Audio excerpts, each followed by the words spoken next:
మాజీ మంత్రి హరీష్ రావు వ్యాఖ్యలకు ఎలాంటి విలువ లేదన్నారు మంత్రి కోమటిరెడ్డి వెంకటరెడ్డి. అగ్గిపేట నాటకంలాగా హరీష్ మరో నాటకానికి తెరతీశాడన్నారు. బీఆర్ఎస్ లో హరీష్ ఓ గుమ్మస్తా అని, రుణమాఫీ చేస్తే బీఆర్ఎస్ రద్దు చేస్తారని సవాల్ చేస్తున్న మంత్రి కోమటిరెడ్డి వెంకటరెడ్డితో మా ప్రతినిధి Siddharth face to face. Lok Sabha ఎన్నికల ముందు రుణమాఫీ అనేది తెలంగాణలో ఒక హాట్ టాపిక్ గా మారింది. రుణమాఫీ 15 ఆగస్టు లోపు ఖచ్చితంగా చేస్తామని సీఎం చెప్తా ఉంటే, రుణమాఫీ 15 ఆగస్టు లోపు చేస్తే నేను రాజీనామా చేయడానికి సిద్ధమని హరీష్ రావు చెప్తా ఉన్నాడు. ఇప్పటికే హరీష్ రావు స్పీకర్ ఫార్మేట్ లో రాజీనామా పత్రాన్ని కూడా పంపించానని చెప్తున్నాడు. ఇదే విషయాన్ని మనతో మాట్లాడడానికి మంత్రి కోమటిరెడ్డి వెంకటరెడ్డి ఉన్నారు, ఆయనతో మాట్లాడదాం. సార్, 15 ఆగస్టు లోపు రుణమాఫీ ఖచ్చితంగా చేసి తీరుతామని సీఎం చెప్తా ఉంటూ పదే మంత్రులు చెప్తా ఉన్నారు. కానీ అది చేస్తే నేను రాజీనామా సమర్పించడానికి సిద్ధంగా ఉన్నానని, రాజీనామా ఫార్మేట్ ను స్పీకర్ ఫార్మేట్ లోనే ఇచ్చానని హరీష్ రావు చెప్తున్నాడు. ఏం చెప్తారు దీనిపై?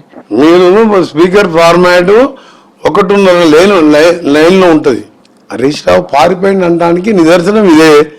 ఫార్మాట్ లేకుండా ఒక పేజీ మొత్తం రాసి 6 గ్యారంటీలు 13 గ్యారంటీలు అవన్నీ చేయకపోతే రుణమాఫీ అది ఆ స్పీకర్ ఫార్మాట్ 1.5 లైన్లో ఉంటుంది, బుక్లో ఉన్నది.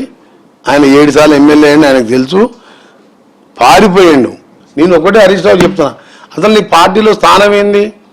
నువ్వేమైనా ఫ్లోర్ లీడర్ అవుతావా? నువ్వేమైనా కేటీఆర్ లాగా వర్కింగ్ ప్రెసిడెంట్ అయినవా? లేకపోతే 10 ఏళ్ళు ఏమైనా డిఫాక్టో సీఎం కేటీఆర్ లాగా నీ దగ్గర కూడా వచ్చిందా? దిక్కు లేక ఆయన ఎమ్మడి పడున్నావు.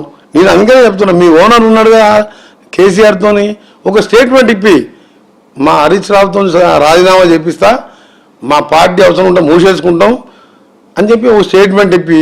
సరే, రుణమాఫీకి సంబంధించి మీరు కానీ మీ సీఎం గారు కానీ మీ మంత్రులు కానీ చాలా కాన్ఫిడెంట్గా 15 ఆగస్టు లోపు చేస్తామని చెప్తా ఉన్నారు. అటు మాజీ సీఎం కేసీఆర్ కానీ కేటీఆర్ కానీ హరీష్ కానీ అసలు ఇది సాధ్యమే కాదు, ఇది ఇంపాసిబుల్ అని వాళ్ళు చెప్తున్నారు.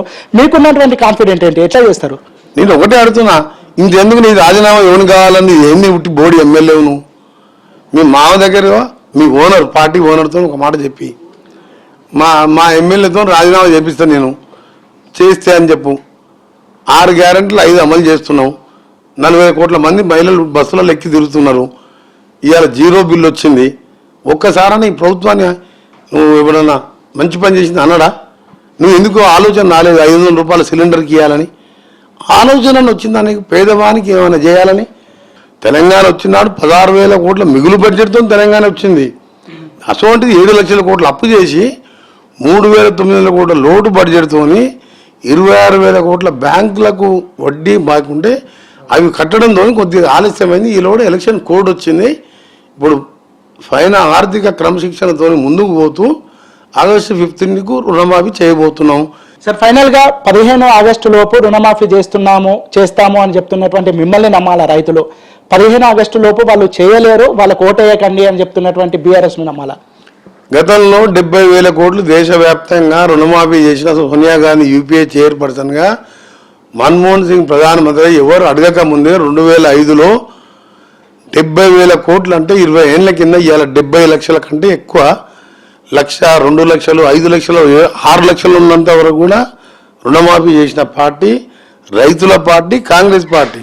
ఇవాళ ఒకటే చెప్తున్నా, కాంగ్రెస్ పార్టీ ఎప్పుడు కూడా చేయగలిగింది చెప్తా తప్ప మోసం చేయదు. ఒక రేషన్ కార్డు ఇవ్వలే, ఒక ఇల్లు కట్టలే, నువ్వు మాతో ఛాలెంజింగ్ ఏంది? మా ముఖ్యమంత్రి గారు ఏమన్నారు? మేము ఇది చేస్తాము 26,000 కోట్లు నువ్వు బ్యాంకులకు వడ్డీ లేకపోతే మేము అప్లై చేస్తుంటాం. అది కూడా కానీ ఒకటే డిమాండ్ నాది ఏంటంటే, నీ దొంగ డ్రామాలు మళ్ళీ తెలిసిపోయింది నా నాయన. అగ్గిపేట కేసు నువ్వు మీ ఓనర్తోనే మా హరీష్ రావుతో రాజీనామా చేపిస్తా, నా బాధ్యత అని ఒక ఎర్రవల్లిలో ఫామ్ హౌస్లో ఉన్నాడు.